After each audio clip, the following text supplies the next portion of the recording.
Good morning. It's Monday, September 9th. The multi-front war in the Middle East is now 339 days old.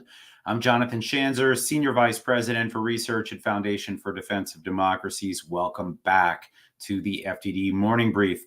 Lots of rocket fire into Israel over the weekend from both the north and the south, including a direct drone strike earlier today in the town of Nahariya. It's a reminder to all of us that even when there aren't major headlines, the war continues, and it's a war that's being waged by Iran and its proxies on multiple fronts. That simple fact is too often absent in our media coverage here in the United States and around the world. We do what we can to correct that faulty narrative here at the FDD Morning Brief. So keep tuning in every Monday, Wednesday, and Friday mornings.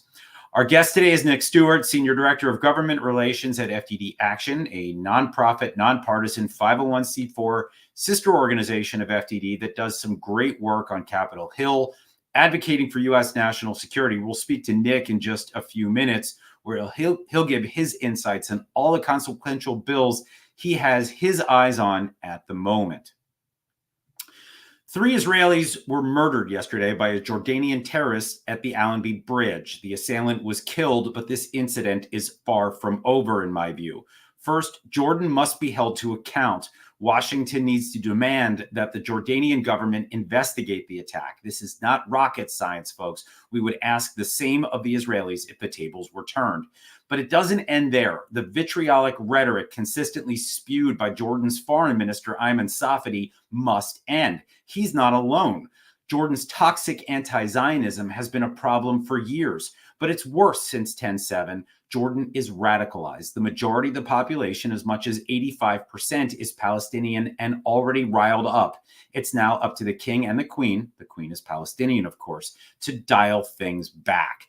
Then there's the smuggling. Jordan has a serious problem. Iran is moving drugs, money, and weapons into Jordan in a big way. The drugs stay in Jordan. Captagon is a growing crisis there, an epidemic. And the weapons and money go to the West Bank, where an estimated 24 different terror groups are expanding their violent operations. There's a lot of bad things happening across the Middle East, and there's a long list of things that need fixing. High up on that list is helping Jordan control its borders. Right up there, too, is an American foreign policy that addresses Jordan's radical rhetoric that made Sunday's attack not just predictable, but inevitable. Now for your headlines. Headline 1, the anti-government protests in Israel are growing. According to reports, as many as 500,000 Israelis took to the streets of Tel Aviv after Shabbat ended on Saturday night.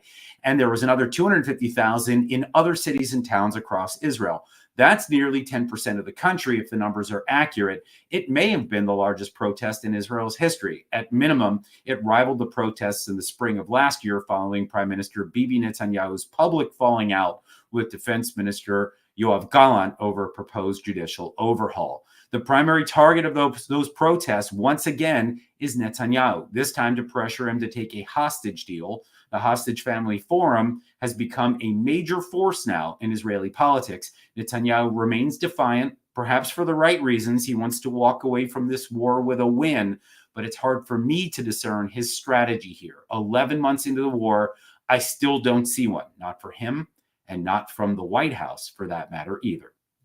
And speaking of which, headline 2, the Biden administration reportedly put a proposed political agreement on the table to resolve hostilities along Israel's northern border. According to reports, the administration suggested an Israel-Lebanon land swap during a virtual meeting with Israeli officials. In one fell swoop, Washington would like to thwart a major war with Hezbollah and settle the longstanding border dispute between Israel and Lebanon.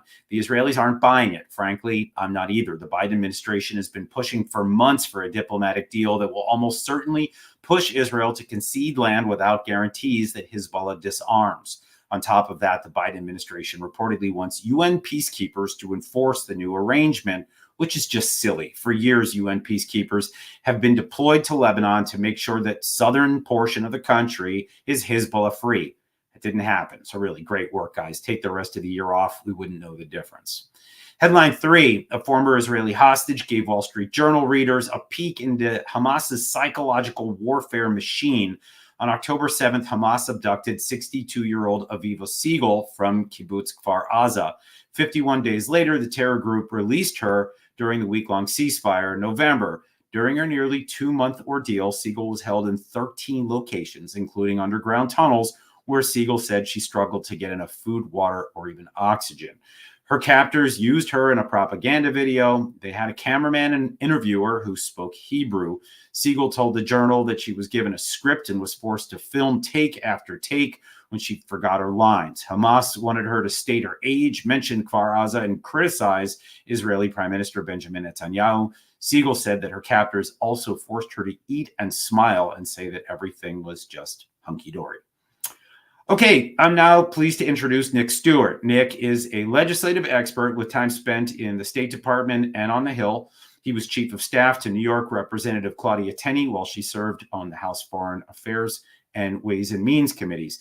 Nick has served in other critical roles dealing with Iran and the Indo-Pacific, among others. He'll give us a rundown now of what's happening on the Hill, including what swamp creatures here in Washington are calling China Week and what that all means for U.S. national security. Welcome to the FDD Morning Brief, Nick Stewart. Hey, John. Thanks for having me. It's my FDD Morning Brief debut. Yes, it is, and we're pleased to have you. Happy to be here. All right, so let's start off with this. We all know that Congress, in fact, all the United States, has reacted to the murder of U.S. citizen Hersh Goldberg Poland. What can we expect to see in response when Congress returns this week to work? Yeah. So like you said, Congress is returning, right? They have been on a 5-6 week break. It's their August recess. It's an election year, so that break is even longer. And they're going to be here for 13 days, 13 total legislative days before they break again for the election. So there's not a lot of time on the calendar. And I think it's a great question. And what we really saw in response to Hersh's brutal murder was a really strong bipartisan condemnation of Hamas, right? Members on both sides of the aisle, they spoke out very quickly and very directly. And that's obviously something we welcome. And I think it's important to put it into context.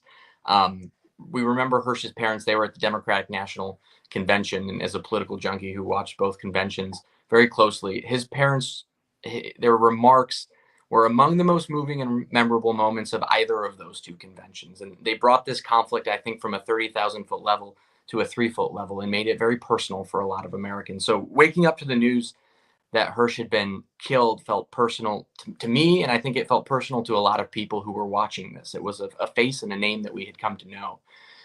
So in terms of Congress, what do we expect? I think for starters, we saw the U.S. Department of Justice indict 6 Hamas leaders, and that included charges related to Hersh Goldberg Poland's murder. I think the general sentiment, at least in the House among Republicans, is that the indictment is a welcome step, certainly, but in and of itself is entirely an insufficient response to the brutal, brazen murder of an American citizen who was being held captive. It's a war crime. To be very clear, what happened, his taking and his murder are war crimes. And I think in response to a war crime, indicting 6 terrorists, 3 of who are already dead, hardly feels like an overwhelming show of force. And the fact that it took 300 days for this administration to even indict these criminal terrorists, it has that doesn't sit very well either with a lot of members of Congress. So I think what we're going to see in the coming days and in this relatively short period we have, 13 days of session, is some pressure on Congress from Congress on the administration to do more. And what could this look like? For starters, I think it's a little bit of put up or shut up, right? A push for the administration to now seek the arrest and extradition of these indicted terrorists.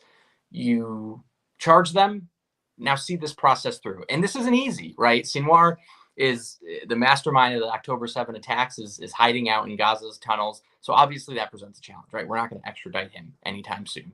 And on that front, we should frankly continue to assist Israel in doing all we can to capture or eliminate him from the battlefield. But Mashal and Baraka, those are 2 senior Hamas leaders that are in Qatar and Lebanon, respectively, right? We have relations with both countries. So now I think it's time to leverage those relationships and pursue these terrorists and demonstrate that we're not all bark, but we have a little bite too. And I'll say one final thing. We don't have extradition treaties with either, but we have plenty of pressure points to leverage. And I think there's going to be a big push in Congress for the administration to do just that. Lebanon, quick statistic, received $2.5 billion in security assistance since 2023. and over $150 million in humanitarian aid from the United States. We invest a great deal in that country, allowing them to harbor terrorists who've killed Americans and who are now indicted. That won't sit well with members of Congress. I certainly don't think it sits well with the American people. And we have to upset the apple cart a little bit. We have to be creative and strategic in how we leverage these relationships. But I think we have to start advancing American interests. And this is a good place to start. And I think you're going to feel that push from members of Congress on both sides of the aisle, frankly.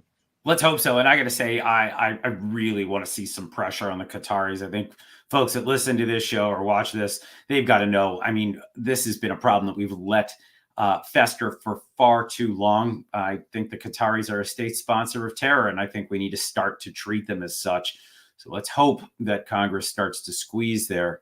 But I want to broaden out for a minute. I want to just ask you, as the war drags on, is there sustained congressional support for security assistance to Israel? What, if anything, is the congressional view of ceasefire proposals that keep failing to materialize? It does sort of feel like, it's just one failure after another, one less than creative proposal after another. At what point are we going to see Congress step in and actually get more involved? Yeah, it's a great question. And it's a complicated question. But I think, especially following the murder of Hersh, not that Americans weren't already killed before as part of October 7 in captivity, because they were. But like I said before, we were following Hersh's story. It was emotional. He became the face of the American hostages in Gaza. So how is that going to shape Congress's thinking? And I think, how should it and how will it? I think, to the first point, how should Congress respond? An American citizen was just killed, and the response should be swift and it should be decisive. And I think, as I was thinking about what to say for the show, I thought back to West Wing nerds out there, Josiah Bartlett, the fictional president on the West Wing, right? He was faced with this decision. A group of Americans were killed abroad, actually traveling in the Middle East, and he was faced with this decision of how to respond. And he reminded us all that 2,000 years ago, right, a Roman citizen would walk across the face of the earth and, free of fear, cloaked only in two words, civis Romanus, I am a Roman citizen, right? And that made them untouchable. Now, it's hyperbole, but you get the point, right? Same principle here. Americans were just killed, and that same principle of civis Romanus is being eroded. And as a nation, we have a responsibility to act and restore that deterrence. So in this sense, I hope Congress takes from this episode the need to support a proportional response that demonstrates our resolve in combating terrorism and defending American citizens. An indictment of 3 dead terrorists is not that. I think that's the sort of glass half full answer. The glass half empty answer is, I think, ultimately what we're going to see is members take from this tragedy information that already confirms their beliefs, right? And already confirms what they believe. So for some members on the political left, especially, who are skeptical of Netanyahu, skeptical of how he's handled this conflict, they're going to look at this tragedy and think, along with many Israelis, mind you, and you alluded to this earlier, that Netanyahu hasn't been serious about a ceasefire, and they'll blame his lack of seriousness for the tragic events. And I don't think much will change. On the right, the opposite, right? They look at this event as the inevitable result of trying to negotiate with terrorists who don't want to negotiate and who simply want to toy with the humanity of the Israelis. For them, it's going to reaffirm their resolve to dismantle Hamas and bring the terrorists to justice. I think ultimately, no one's moving, right? Their views aren't shifting. And while both sides are going to mourn Hersh's murder, I don't think the policy will resolve very much at all in Congress in terms of how members see the broader conflict, unfortunately. That's a terrible reality, right? And I would challenge, and who am I to challenge, but I would challenge members to remember why they're in office. And most fundamentally, it is to protect Americans and to protect our homeland. So we can debate a lot of things. We can debate Netanyahu's strategy. We can debate his approach. But on the implications this has for Americans' security and the safety of American citizens abroad, if that's at the forefront, you would expect a unified move forward to demonstrate some sort of resolve. And it kind of builds on what I was saying at the top. Hersh wasn't American. He was one of us, and he suffered in a way that no American should ever have to suffer. And there should be a response. There should be a swift and a proportional response, but there should be a response from the United States. I agree. Well, let me ask you to maybe dig in a little bit on this question of urgent national security needs and protecting Americans, specifically as it relates to Iran. Right, Iran is forging ahead with its nuclear program. We know this. Two recent reports from the IAEA, the nuclear watchdog, underscore the gravity of the situation.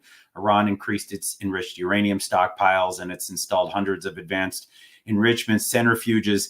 These developments should obviously be concerning to members of Congress. And as they reconvene this week, how do you expect them to respond? Yeah, I think enough uranium now, 15 nuclear weapons in 5 months or something like that. It's startling. And I think Congress is coming back. The Board of Governors met last in June. They're going to meet again in September. So this issue is ripe for action, right? We were really successful in FDD Action. I'm proud that we worked with members of Congress on a resolution demanding a censure in June. That pressure, in part, I think, pushed the administration to back off and let the Europeans press forward with their censure. Everything we were hearing was indicating that the Biden administration actually didn't support a censure in June. We were able to muster enough pressure to change them on that. So I think the inevitable step is to hold Iran to that censure, right? The Board of Governors said they need to see progress from Iran. So the natural next step would be for the board to escalate the matter when they meet in September. Now, forgive me, I doubt that will happen. The playbook here with Iran, the international community, Iran behaves badly, the international community doth protest, put on a little show, wipe their hands of it, and step back. That's probably what's going to happen in September. We're going to do all we can to make sure that doesn't. But there's a couple other things in Congress working in the background, and I'll be quick. First, there is this unique provision of INARA, the Iran Nuclear Review Act that was passed in 2015. And it contains a mechanism where the majority and minority leader of either chamber, the House or the Senate, can introduce legislation returning sanctions on Iran and blocking any future sanctions relief. It's what's known as legislative snapback. And based on the way the legislation is crafted, there are narrow windows when this provision is ripe, when you can pursue it. And we're in one of those windows right now. It started on September 5th and goes through November 4th. So everything we're hearing from Congress is that this is a unique provision that's in play now because there is a belief on the Hill that not enough pressure is being put on the regime in Tehran. So that's one thing. And I think sticking with the word snapback, or is it two words or one? I don't know. But I think we're going to also see from Congress a lot of pressure on snapback as traditionally known under UN Security Council Resolution 2231. So that is the snapback of all UN sanctions on Iran.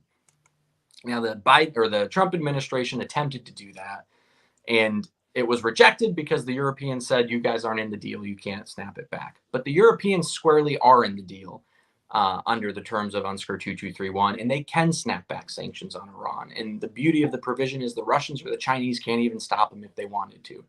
I would urge the Europeans to do that, and Congress is going to be urging the Europeans to do that much more forcefully in these next few weeks, I think, both because their nuclear program remains a threat, and also we're seeing news that Iran is considering sending ballistic missiles to Europe. And I remember when we were negotiating with the Europeans to snap back sanctions, and we were in a meeting, and I won't say with who, but with very senior European leaders, and we presented them with evidence that perhaps Iran could, if the arms embargo is lifted, sell weapons to partners in Europe, namely Russia. And they laughed. No, that wouldn't happen. No.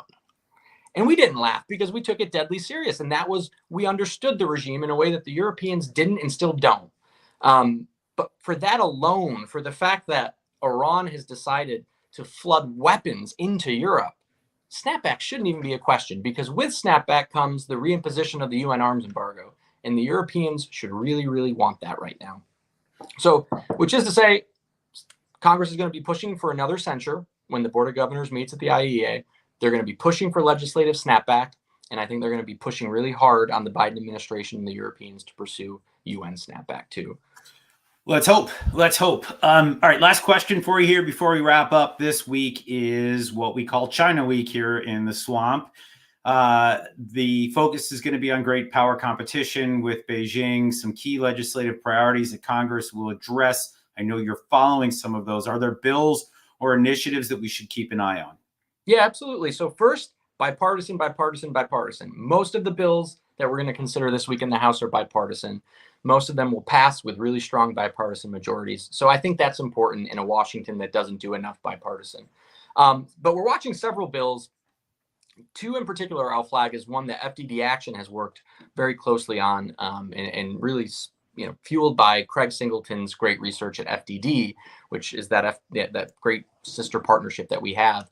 It is the Countering CCP Drones Act. So really quickly, I don't want to get too wonky, but the bill would add a Chinese company, DJI, to the Federal Communications Covered List, essentially prohibiting new DJI drones from accessing U.S. communication infrastructure. And why does that matter? Well, DJI has cornered the market. They are a Chinese company, and they have cornered the global drone consumer drone market. 80% of the market share worldwide belongs to DJI, and it could be as high as 70% here in the United States for consumer drones. The problem is it is a vital part of China's and the CCP's military civil fusion strategy. It has well-documented ties to the CCP, and DJI drones have actually been implicated in human rights abuses in Xinjiang, where they've been used to surveil and oppress the ethnic Uyghurs. So for a lot of reasons, these technologies should not be plugging into the U.S. communications grid. And this week, we're going to vote on legislation. It's a Congresswoman Stefanik bill to ban those. And really, the week is focused a lot on supply chain integrity and technology. I'll note really quickly what's not included in China Week, which a lot of us were pressing for, is restrictions on outbound investment to China. There have been a lot of progress here on this front. And basically, it would restrict the outflow of U.S. capital to sensitive technologies in China, right? We should not be subsidizing the production of Chinese technologies that could then be used against us in quantum and AI and things like that. It's a complicated bill. It crosses a lot of committees, a lot of economic interests and industries, as you could imagine. So and Speaker Johnson previewed it in July in his big foreign policy speech that it may be coming. Fortunately, we haven't seen it yet, but we're still working with them, and we're hopeful we can get to good on that. But China Week should shape up to be a fun one. After Infrastructure Week, I always hesitate to name any kind of week anything, but I think China Week's going to turn out to be pretty good. All right. Well, we'll stay tuned. Nick Stewart, thank you very much for joining us today live on the FDD Morning Brief. Thanks, John. All right, here's what FDD has on tap for you today. FDD's Andrea Stricker has teamed up with David Albright of the Institute for Science and International Security, also known as the Good ISIS, on the latest UN assessment of whether Iran is adhering to its obligations of the Nuclear Non-Proliferation Treaty. The not-so-shocking verdict, the regime is in flagrant violation. Wow, shocker. As FDD has been underscoring for years, the Islamic Republic is inching ever closer to a nuke. The evergreen question: is anyone going to stop this before it's too late? My colleague Ivana Stradner has a piece in The Telegraph unpacking the Kremlin's new Cold War strategy against the United States. This includes covert measures such as artificial intelligence and fraudulent social media accounts aimed at influencing the upcoming U.S. presidential election and diminishing Washington's resolve for supporting Ukraine. Ivana asserts that America and its allies must take a page out of Moscow's playbook and go on offense against this Russian threat by modernizing our own information warfare capabilities. As my colleagues Brad Bowman and Mark Montgomery will also tell you, that's long overdue. And finally, FDD research analyst Ahmed Sharawi has a new piece on Jordan's upcoming elections, during which Jordanian voters will elect all 138 members of their lower house of parliament. Historically, most Jordanian lawmakers have been independents representing niche issues. But for this election cycle, the government has allocated 41 of the 138 seats to candidates running on party lists. Past attempts to open up or alter election rules have faltered because the monarchy fears losing control. Will this time around yield better results? Ahmed will be keeping an eye on that, so stay tuned. And with that, we're going to wrap for today. Read our expert analysis on our website, fdd.org. Read our quick takes on X at FDD, and support our work with a tax-deductible donation at fdd.org/invest. Tune in Wednesday for another episode of the FDD Morning Brief. That will be September 11th, an important day for us here at FDD. Our founder and president, Cliff May, will be with us, and he'll share his thoughts on where we are more than 2 decades after the fateful day that launched this organization. You're cordially invited to watch and or listen. Until then, I'm Jonathan Schanzer, signing off for FDD.